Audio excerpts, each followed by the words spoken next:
Na apresentação de hoje, iremos falar sobre o ciclo de Krebs.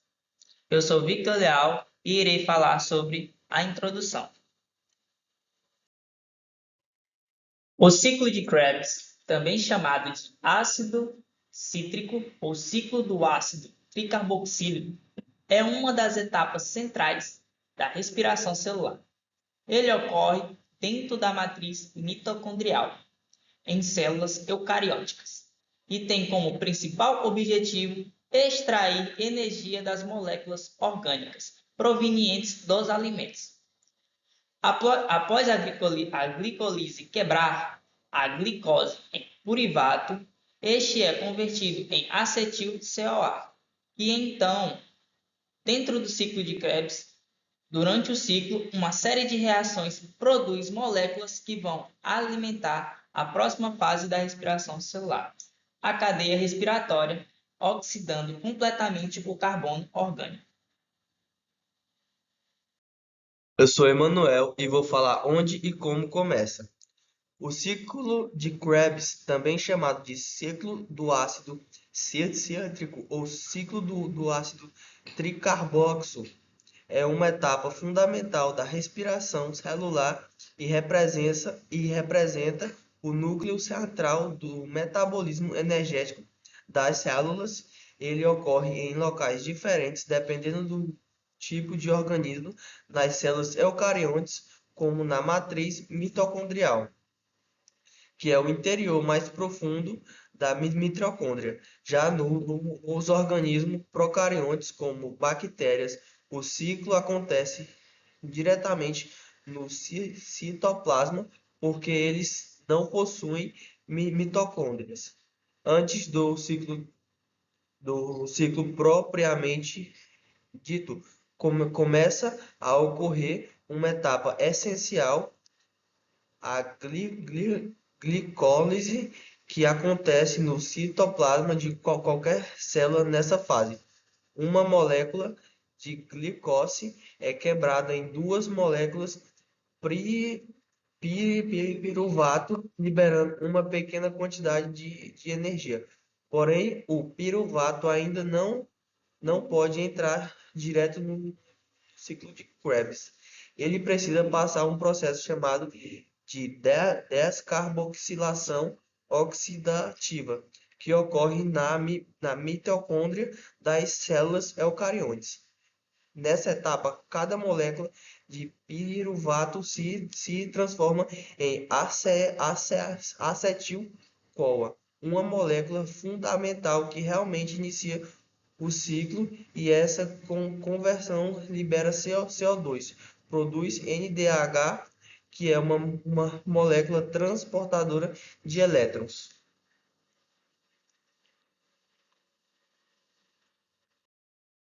Eu sou Luiz Machado e eu vou falar sobre as etapas e o ciclo. O ciclo de Krebs tem 8 etapas na matriz mitocondrial.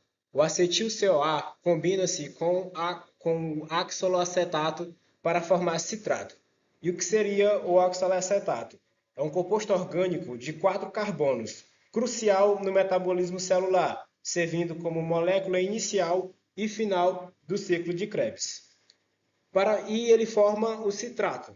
E o que seria o citrato? Citrato é um sal do óxido cítrico, um composto orgânico importante no metabolismo e, consequentemente, importante no ciclo de Krebs. Essa combinação é rearranjada e progressivamente oxidada. Durante o processo, são liberados 2CO2 e produzidos NADH, FADH2 e ATP-GTP. E o que seriam essas moléculas? NADH, FDH2 e ATP são moléculas cruciais na produção da energia celular, respiração celular.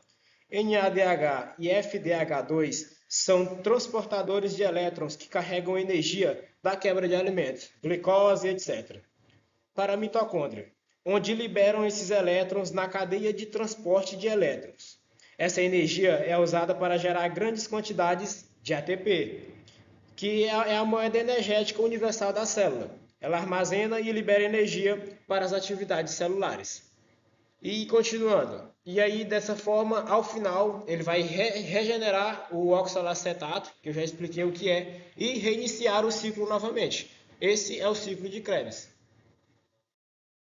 Eu sou o João Paulo e vou falar o que o ciclo de Krebs produz. O ciclo de Krebs, também chamado de ciclo do ácido cítrico, acontece dentro da matriz das mitocôndrias e é uma das etapas centrais da respiração celular aeróbica. Ele recebe o acetil-CoA, que vem de quebra da glicose, dos ácidos graxos e até de alguns aminoácidos. A partir disso, o ciclo realiza uma série de reações químicas que têm o objetivo principal extrair energia dessas moléculas. Mas o ponto mais importante é o que exatamente o ciclo de Krebs produz. A cada volta completa dos ciclos, nós temos 3 moléculas de NADH, que são transportadores de elétrons muito energéticos. Essas moléculas vão ser essenciais na frase seguinte: a cadeia respiratória onde a maior parte do ATP é produzida. Uma molécula de FADH, que funciona de forma parecida ao NADH, também carregada de elétrons de alta energia. Uma molécula de GTP ou ATP, dependendo do tipo de célula, essa quantidade de ATP é pequena, mas representa a única produção direta de energia dos ciclos. E 2 moléculas de óxido de carbono, que são liberadas como resíduos da oxidação completa do carbono, presente no acetil, é o que eliminamos pela respiração. É importante perceber que o ciclo de Krebs não existe para produzir muito ATP diretamente. Ele é importante porque fabrica NADH e FADH, que são os verdadeiros carregadores de energia. São eles que alimentam a cadeia transportadora de elétrons, onde ocorre a fosforilação oxidativa, gerando dezenas de moléculas de ATP. Além disso, outro ponto relevante é o ciclo de Krebs também fornece intermediários metabólicos.